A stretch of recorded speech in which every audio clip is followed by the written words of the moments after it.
ओम शांति। आज का विषय बहुत अच्छा है। सहन शक्ति से शिव शक्ति। वैसे तो सभी माताएं बैठी हैं, तो माताएं सभी अभी भट्टी करके क्या बन गए? शिव शक्ति। लेकिन वही शिव शक्ति का स्वरूप घर में जाने के बाद भी ऐसा ही बना रहे, उसके लिए क्या करना पड़ेगा? जीवन में जो भी कुछ आता है, कोई समस्या आएगी, बातें आएगी, उसको क्या करना है? सहन करना है। अगर सहन नहीं करेंगे तो मन में संकल्प चलेगा, मुख भी चलेगा, तो शिव शक्ति के बजाय क्या बन जाएंगे? कमजोर बन जाएंगे। तो इसीलिए जैसे अभी गीत भी सुन रहे थे ना, अब कैसे बनना है? बाप के समान बनना है और वापिस घर जाना है। तो बाप के समान, जैसे बाबा गुणों का सागर है। अभी मैं आ रहा था तो डायमंड हॉल के बाजू में दादी के चित्र के नीचे एक बहुत अच्छा एक स्लोगन लिखा था, अगर सबके प्रिय बनना है तो क्या करो? सहनशील बनो। बाबा सबको बहुत प्यारा लगता है। क्यों? बाबा बहुत हमें सबको प्यारा लगता है क्योंकि वो क्षमा का सागर है, दया का सागर है, शांति का सागर है। तो ऐसे ही अगर हम भी बनेंगे ऐसे, तो हम भी सबके कैसे बनेंगे? प्यारे। लेकिन ये सभी गुण हमारे अंदर आए, उसका आधार है सहनशीलता। अगर एक सहनशीलता ही नहीं है तो ना दया होगी, ना क्षमा का गुण होगा, ना परोपकार का गुण होगा, ना शुभ चिंतन कर सकेंगे। एक सहन शक्ति वर्तमान समय हर एक में बड़ी जरूरी है, क्योंकि जिसके पास सहन शक्ति नहीं है उसके निगेटिव थॉट्स ज्यादा चलते हैं, निगेटिव विचार ज्यादा चलते हैं, और जिसके निगेटिव विचार ज्यादा चलते हैं उसका और ही देहाभिमान आ जाता है, वो कमजोर बन जाते हैं। इसीलिए मुझे क्या करना है? सहनशील बनना है। वास्तव में टोटल ज्ञान का सार क्या है?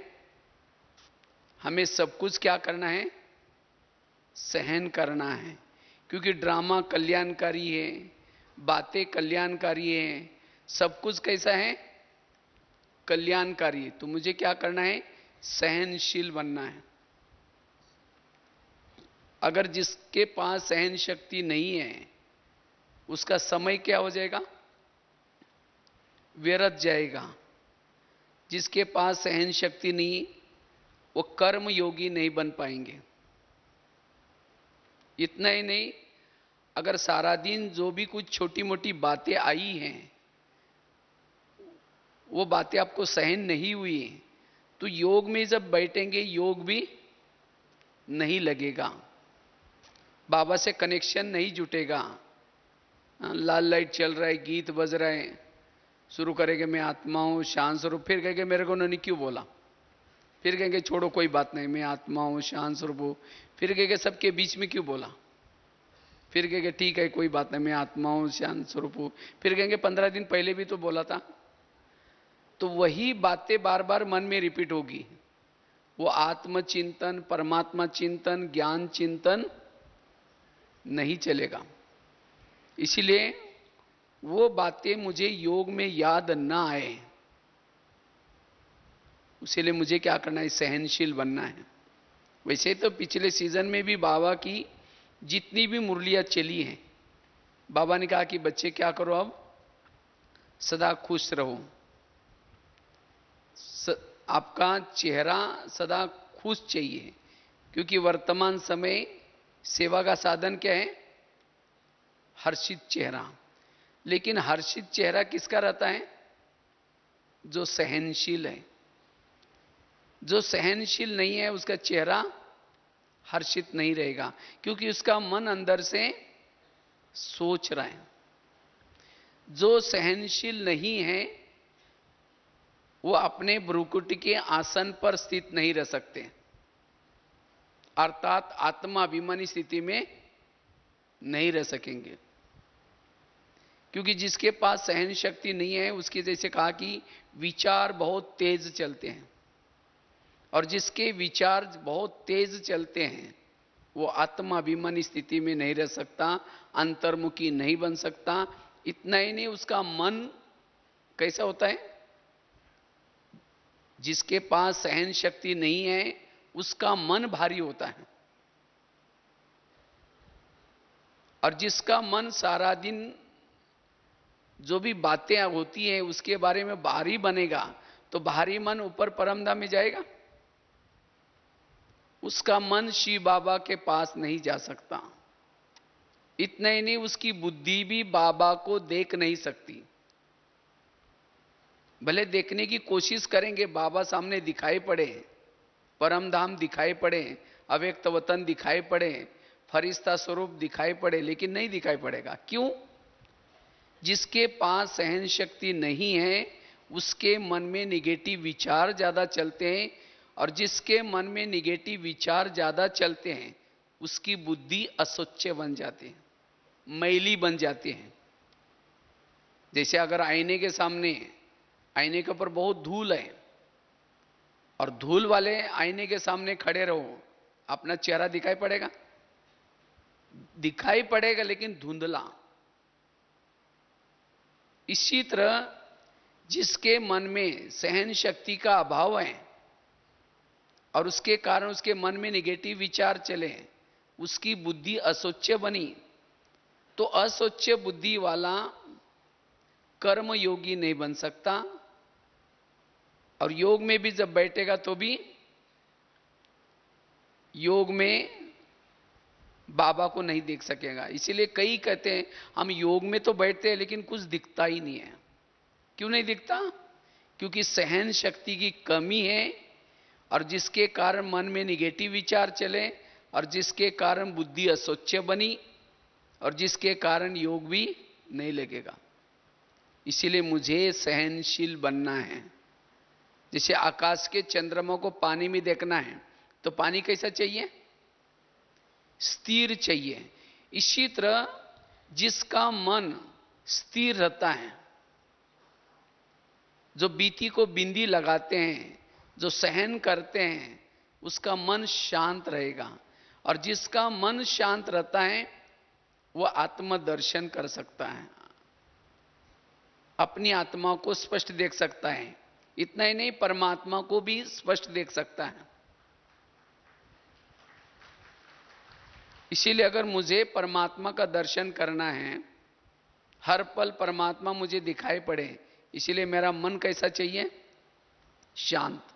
और मेरा मन शांत रहे इसीलिए मुझे सहनशील बनना है।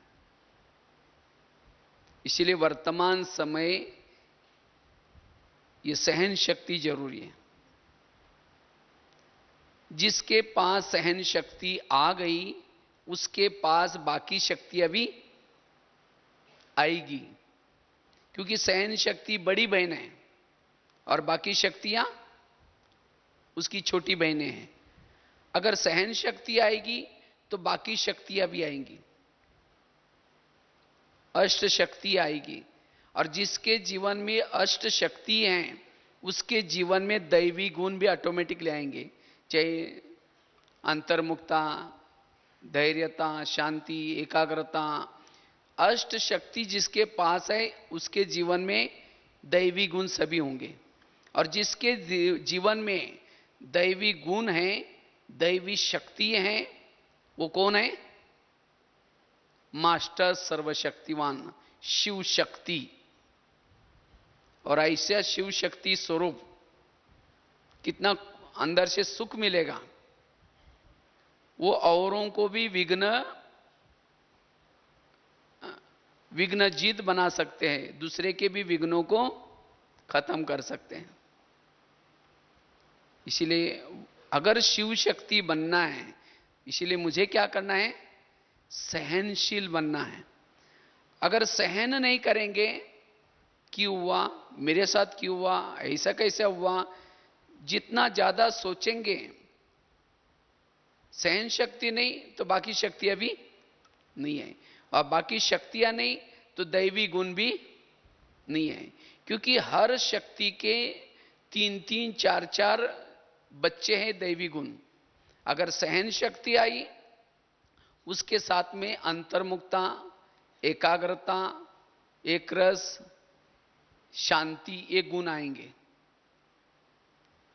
अगर अष्ट शक्ति आई तो उसके 4-4, 5-5 दैवी गुण, उसके बच्चे वो भी आएंगे। तो उससे ही हम शिव शक्ति बन सकते हैं। इसीलिए अगर मुझे शिव शक्ति बनना है, इसीलिए क्या बनना पड़ेगा मुझे, पहले सहनशील बनना पड़ेगा। सहन शक्ति वाला ही कौन है, शिव शक्ति है। शिव शक्ति मतलब केवल बहनें ही नहीं, लेकिन भाई भी क्या बन जाएंगे, वो भी शिव शक्ति बन सकते हैं, मास्टर सर्वशक्तिवान बन सकते हैं। इसीलिए हमारे पास सहन शक्ति की जरूरत है। सहन शक्ति से हमारा विरध सब खत्म हो जाएगा। और जिसके पास सहन शक्ति है, उसका टाइम वेस्ट नहीं जाएगा। नहीं तो कई भाई बहनें कहते हैं, पता नहीं मुझे योग करने के लिए टाइम ही नहीं मिलता, पुरुषार्थ करने के लिए टाइम ही नहीं मिलता। उनका टाइम कहां जाता है, विरध संकल्प में जाता है। और जिसके पास सहन शक्ति नहीं है, उसका मन अंदर से अंदर सोचता रहता है। थोड़ा भी अमृत वाला योग किए हैं, थोड़ा सा क्लास के पहले योग किया है, नुमा शाम का योग किए हैं, लेकिन अगर सारा दिन की जो छोटी छोटी बातें सामने आती हैं, उन बातों को अगर सहन नहीं करेंगे, तो थोड़ा सा योग करके जो ताकत ली है, शक्ति ली है, वो शक्तियां लीकेज हो जाएगी और स्वयं को खोखले अनुभव करेंगे। चेहरे में कोई रौनक नहीं, आत्माभिमानी स्थिति नहीं है दूसरे के, क्योंकि जिसके पास सहन शक्ति नहीं, वो दूसरे के भी अवगुण दिखते रहेंगे। दूसरे भी उसको कैसे दिखाई पड़ेंगे, निगेटिव। सब कुछ समस्या ही समस्या नजर आएगी उसको, चारों तरफ से समस्या समस्या। मेरे पास सहन शक्ति नहीं है, इसीलिए मुझे सब कुछ समस्या नजर आएगी। और उसके लिए ये ज्ञान सहज राजयोग के वजह कैसे लगेगा, कठिन लगेगा। ये मार्ग, इस मार्ग में चलना बड़ा कठिन है, क्योंकि मेरे पास सहन शक्ति नहीं है। जिसके पास सहन शक्ति है, उसको इस ज्ञान में चलना बड़ा सरल अनुभव होगा। इसलिए वर्तमान समय हमें सहनशील बनने की आवश्यकता है। जिसके पास सहन शक्ति की कमी है, जो व्यक्ति उसके जीवन में विघ्न डालता है या समस्या निर्माण करता है, उसके प्रति नफरत पैदा होती रहेगी, घृणा पैदा होती रहेगी। धीरे धीरे उनसे फिर किनारा करेंगे, उनसे बात नहीं करेंगे, ये सब समस्या चालू हो जाएंगे। और फिर उनकी बातें क्या करेंगे, जिसके पास सहन शक्ति नहीं है, उनकी बातें फिर औरों को जाकर सुनाएंगे। इसीलिए माताओं का ज्यादा समय किस में जाता है, परचिंतन में।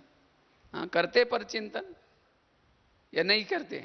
अभी मैं कहीं एक जगह पर भट्टी में गया था, तो उस भट्टी में एक टॉपिक रखा था, परचिंतन से मुक्त कैसे बने।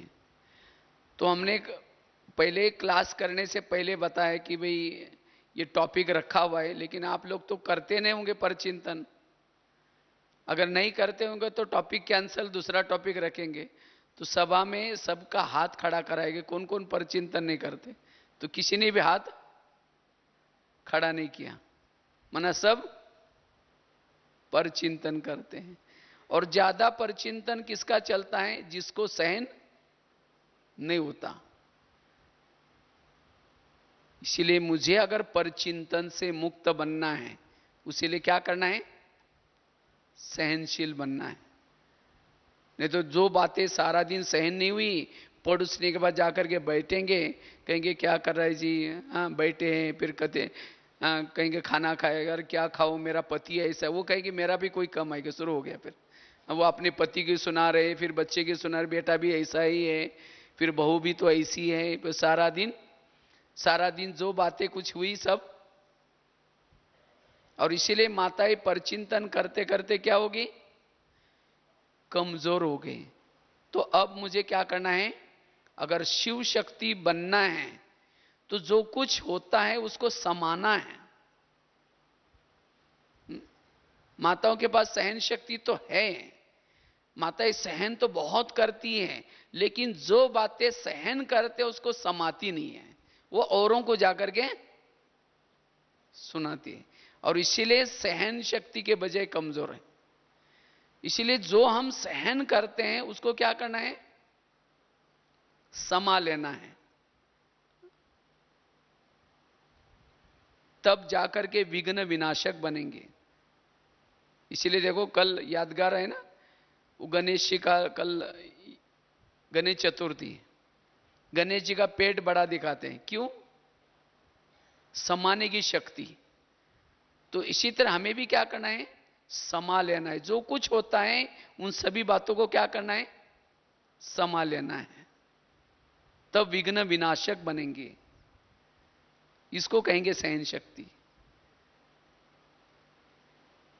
और वो बातें विघ्न विनाशक बनने के लिए गणेश जी का और एक विशेषता दिखाते हैं।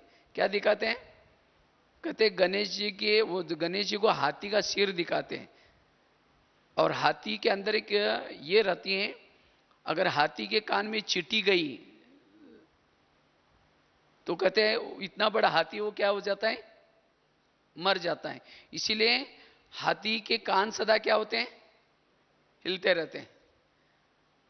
तो इसी तरह अगर मुझे भी निर्विघ्न बनना है, शिव शक्ति बनना है, तो क्या करना है?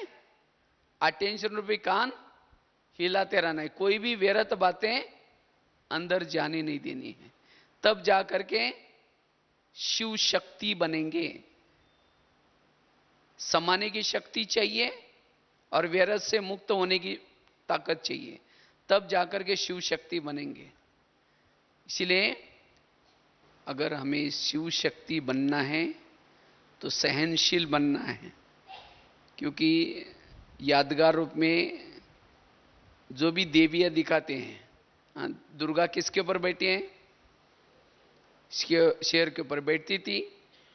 शेर के ऊपर बैठने के लिए क्या चाहिए? हिम्मत चाहिए, साहस चाहिए। माना वो चित्रकार कहता है कि पहली माताओं में यह गुण थे, लेकिन अब शेर तो छोड़ो, घर में कोई काकरोच निकलेगा, चूहा निकलेगा, जोर से चिक मारेंगे, और शेर आएगा तो पता नहीं क्या हो जाएगा। हाँ, ऐसा तो नहीं। शेर मतलब कैसी भी बातें आई, कोई भी बातें आई, तो भी हमारा मन कैसा चाहिए? धैर्य चित्त चाहिए। इसमें जरूर कुछ कल्याण आए, जरूर मेरा कुछ ना कुछ कल्याण होने वाला है। ये कैसी बातें आई, ये क्या हो गया बाबा, ये कैसे हो गया? रोना शुरू करेंगे, औरों को सुनाना शुरू करेंगे, इसको कहेंगे डर गए। तो वो शिव शक्ति क्या बन सकती है? हाँ, अब खुद ही रो रहे तो दूसरे रोने वालों की आंखों के आंसू कौन पोंछेगा? माताओं को तो क्या करना है? हाँ, बाबा तो कहते बच्चे तुम्हारे भगत तुम्हें पुकार रहे हैं, आवाज आता है? हाँ, खुद ही रो रहे तो उनका आवाज कैसा पहुंचेगा? हाँ, मेरी ये घर की समस्या है, मेरा पति ऐसा करता है, मेरे बच्चे ऐसे करते हैं। हाँ, खुद रो रहे हैं तो भक्तों की आवाज कैसे आएगी? इसीलिए अब मुझे जीवन में, मेरे जीवन में कोई समस्या नहीं है, मेरे जीवन में कोई प्रॉब्लम नहीं है, मैं शिव शक्ति हूं। और ऐसी शिव शक्ति को भक्तों की आवाज आएगी, मेरे भगत मुझे पुकार रहे हैं, मुझे औरों को नहीं तो बाजू वाली कोई पड़ोसनी घंटी बजा बजा करके कहते देवी आओ मुझे दर्शन दो, वो चिल्ला रहे और देवी तो बाजू में है। वो दर्शन अभी तक नहीं दे रहे। क्यों? क्योंकि हमारे पास सहन शक्ति नहीं है, इसीलिए हमारे अंदर व्यर्थ चिंतन पर चिंतन चल रहे हैं। वो शक्ति स्वरूप अभी तक जागृत नहीं हुआ। इसीलिए अब मुझे अपनी समस्या को स्टॉप लगाना है। अपनी समस्या को अब ना खुद चिंतन करना है, ना दूसरों के पास जाकर के दूसरे का टाइम वेस्ट करना है। तो ऐसा स्वरूप अभी हमें बनाने की जरूरत है, और तब जाकर के औरों की सेवा कर सकेंगे, औरों को भक्ति का फल भी दिला सकेंगे, बाबा का संदेश दे सकेंगे। अगर हम खुद ही नाराज है, निराश है, तो हमारा कोई भी सुनेगा नहीं, हमारे बोल में भी कोई ताकत नहीं होगी।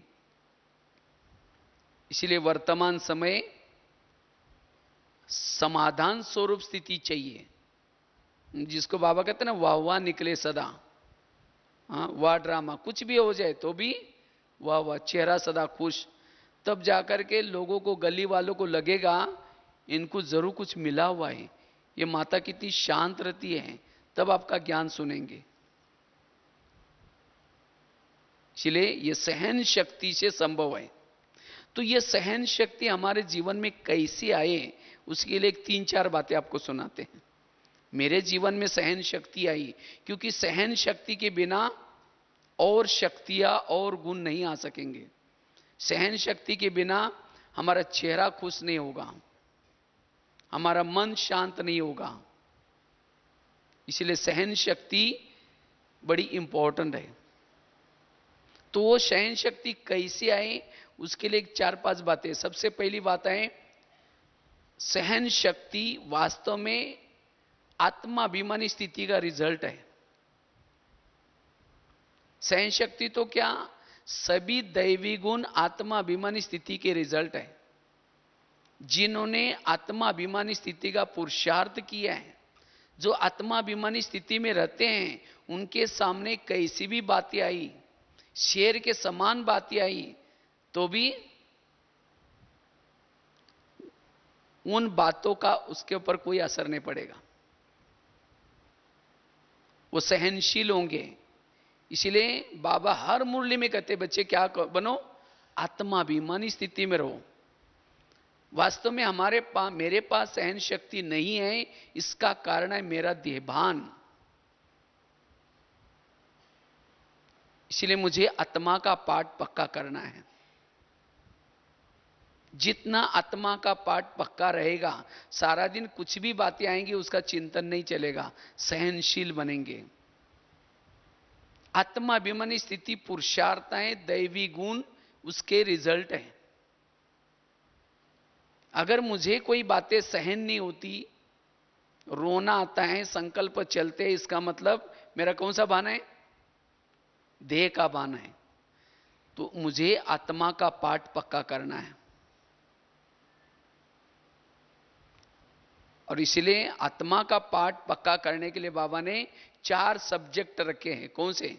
ज्ञान, योग, धारणा और सेवा। ये चारों सब्जेक्ट के आधार से हमें क्या करना है, आत्माभिमानी स्थिति का अभ्यास करना है, अनुभव करना है। और जो आत्माभिमानी स्थिति में है, उनके पास सहन शक्ति आएगी। वो किसी को जाकर के अपना रोना नहीं रोएंगे, सामने नहीं बोलेंगे मेरे साथ ऐसा हो रहा है, ये हो रहा है। वो सब समस्या का समाधान करेंगे। आत्माभिमानी स्थिति में रहने वाले समस्या का खुद समाधान करेंगे, उसके बाद सहन शक्ति होगी। इसीलिए आत्माभिमानी स्थिति का अभ्यास। और वो आत्माभिमानी स्थिति सारा दिन मेरी बनी रहे, नेचुरल। अमृत वेला का योग, उसके साथ साथ कैसा भी अपना घर का काम है थोड़ा समेट करके आकर के सेंटर पर क्लास के पहले आधा घंटे का योग और फिर मुरली। अगर ये 3 बातें रोज हम अपने दिनचर्या में करेंगे तो कौन सी स्थिति आएगी, आत्माभिमानी स्थिति आएगी। और जिन्होंने सवेरे सवेरे ये 3 बातें की हैं, अमृत वेला विधि पूर्वक, साथ में क्लास के पहले योग और साथ में मुरली। ये तीन बातें जिसकी अच्छी हैं वो आत्माभिमानी स्थिति में सहज रह सकेंगे, और आत्माभिमानी स्थिति में रहेंगे तो सहन शक्ति आएगी। गृहस्थी में कितनी भी बातें आएंगी, कुछ भी आएंगी, तब भी उन बातों के ऊपर जीत प्राप्त करने का बल मिलेगा, ये तीन बातों से। इसीलिए मुझे आत्मा का पाठ पक्का करना है। सारा दिन मैं आत्मा हूं, मैं आत्मा हूं, इसका पाठ। दूसरी बात है, अगर सहनशील बनना है, जिसे शिव शक्ति का अनुभव करना है, उसके लिए ड्रामा के ऊपर विश्वास रखना है। जिसका ड्रामा के ऊपर विश्वास है वही सहनशील बनेंगे, वही शिव शक्ति बनेंगे। तो सभी को अपना अपना ड्रामा पसंद आया? हाँ, सभी माताओं को अपना ड्रामा पसंद आया? अच्छा, जिसको किसी को ड्रामा बदलना है किसको, या पसंद आए सबको? नहीं तो कईयों को लगता है नहीं नहीं बाबा मेरा ड्रामा कैसा बनाया है, हमारे घर में पति बहुत तंग करता है, पति शराबी दिया है, बच्चे भी तंग करते हैं, इसीलिए मेरे को सहन नहीं होता, बार बार संकल्प चलते हैं, अगले कल्प में मेरा थोड़ा ड्रामा बदल देना। बदलना है ड्रामा। अगर बाबा को रिक्वेस्ट करेंगे तो बाबा ड्रामा बदल भी सकता है, क्योंकि बाबा ड्रामा का एडिटर है। बदलना है किसको? जिसको बदलना है हाथ खड़ा करो। अच्छा, दो चार माताओं को बदलना है। अगर ड्रामा बदल देंगे, जो शराबी पति है उसके बजाय कोई और अच्छा पति रखेंगे, तो ये जो ड्रामा बना है बाबा मिला है वो नहीं मिलेगा, फिर वो भी बदल जाएगा। तो इसलिए भले आपका घर में पति शराबी है, या समझो कोई बच्चे झगड़ा करने वाले हैं, पड़ोसी झगड़ा करने वाले हैं, तो भी कल्याणकारी है, क्योंकि ड्रामा कैसा है? कल्याणकारी। इसीलिए बाबा कहते बच्चे सदा क्या निकले, वाह वाह। शायद 31 तारीख की पिछले सीजन की एक मुरली थी, बाबा ने उस मुरली में करीबन 30-35 बार बाबा ने वाह वाह शब्द यूज किया था। वाह वाह। कोई गाली दे तो भी वाह वाह, कोई किसी माता का पति शराबी है पिटाई करे तो भी वाह, निकलेगा वाह वाह। हाँ, या फिर रोना शुरू करेंगे, नहीं बाबा ये क्या हो रहा है देखो, हाँ, तो भी वाह वाह। वाह वाह क्यों निकलना है? क्योंकि उस माता के लिए तो पति तो बहुत मिले होंगे ना, हर जन्म में मिले हैं, सतयुग में मिले होंगे, त्रेता में मिले होंगे, द्वापर में मिले होंगे, अभी भी मिला है। सतयुग का पति तो उसका बहुत अच्छे होंगे, ना शराब पीते थे, ना मारते थे, ना पीटते थे, सोने के महलों में रहते थे, घर के सामने पुष्पक विमान था, वो देवता के स्वरूप में पति थे। लेकिन क्या उन पतियों के कारण शिव बाबा मिला? और अभी का पति शराबी है, मारता है, पीटता है, लेकिन उसके कारण कौन मिला है?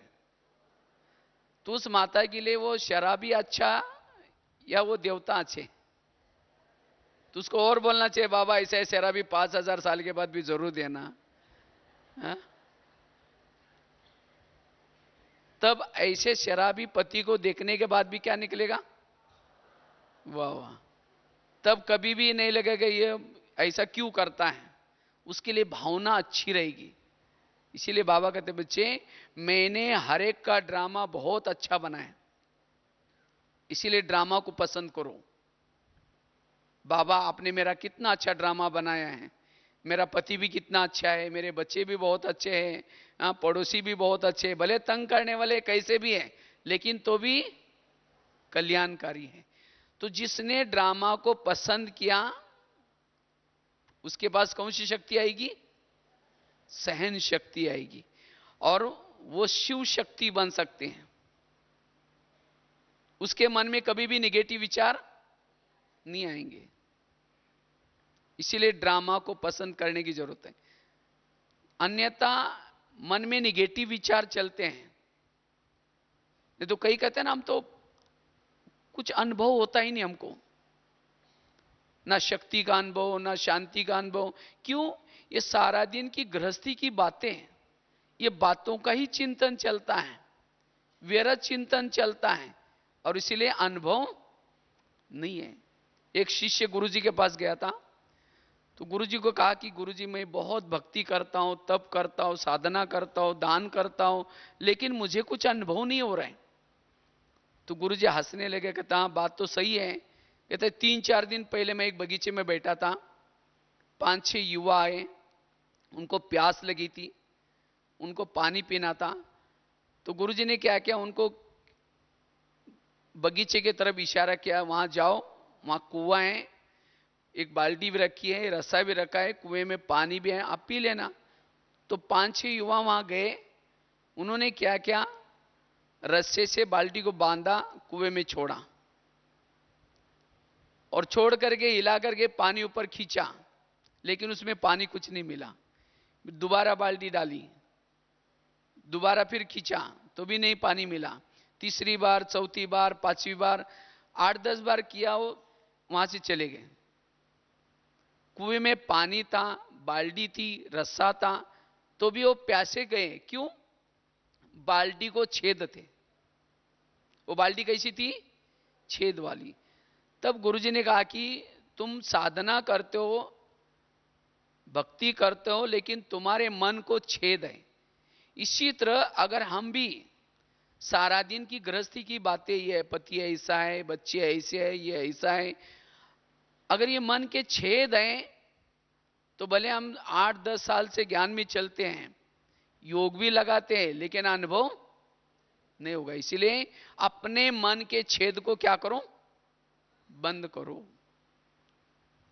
जो कुछ है मेरा, सब कुछ अच्छा है। मेरा शरीर भले कैसा भी है, भले बीमार रहता है या जैसा भी है, लेकिन कल्याणकारी है, क्योंकि इसी शरीर में बाबा मिला है। पड़ोसी कैसे भी हैं, हम तो दिल्ली में अच्छे अच्छे गली में रहे, कुंज गली में रहे, जहां कोई झगड़ा नहीं करते थे, बहुत अच्छे लोग थे, लेकिन क्या उन लोगों के कारण बाबा मिला? और अभी की जिस गली में रहते, भले झगड़ा करते कैसे भी है, लेकिन उनके कारण कौन मिला है? बाबा मिला। इसीलिए बाबा कहते, बच्चे ये ड्रामा मेरा कल्याणकारी है, इसलिए सदा वाह वाह कहूं। और जितना वाह वाह करेंगे, उतनी हमारे पास कौन सी शक्ति आएगी? सहन शक्ति आएगी। और जब सहन शक्ति आएगी, व्यर्थों से मुक्त बनेंगे, तो सहज हम आत्माभिमानी स्थिति में टिक सकेंगे। और जो सदा आत्माभिमानी स्थिति में रहता है, वो कौन है? वो शिव शक्ति है। वो दूसरों को क्या देंगी? दुआ देंगे। जिसके पास सहन शक्ति ने, वो दुआ नहीं देंगी। देवी का पोज कैसा दिखाते हैं मंदिर में? किसका यादगार है? आप सभी का तो यादगार है ना। वरदान ही आता है, मुस्कुराता चेहरा होता है। अगर वो देवी को कोई गाली भी देता है, हाथ नीचे करके चेहरा पीछे नहीं करती, करती है। और हमें कोई गाली देता है, कुछ बोलता है, तो 15 दिन उसे बात नहीं करेंगे, ऐसा मुंह करके जाएंगे। कभी गुस्सा आएगा तो उंगली तोड़ देंगे, इसका तो सत्यानाश हो गया। ऐसा कोई पोज है मंदिर में? ऐसा पोज, ऐसा पोज। जब कभी गुस्सा आता तो माताएं झगड़ा करते ना, ऐसा ऐसा तो उंगली, तो अभी तो नहीं करते होंगे, अभी तो मन से करते होंगे कभी, लेकिन मन से भी नहीं। दुआई देनी है, इसको कहते हैं सहन शक्ति। मन चुप रहे, और जिसका मन चुप रहता है, शांत रहता है, वही शिव शक्ति स्वरूप है।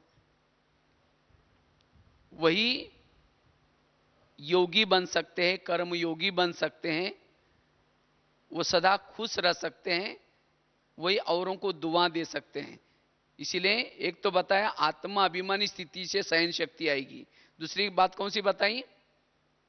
ड्रामा के ऊपर विश्वास रखने से। तीसरी बात है,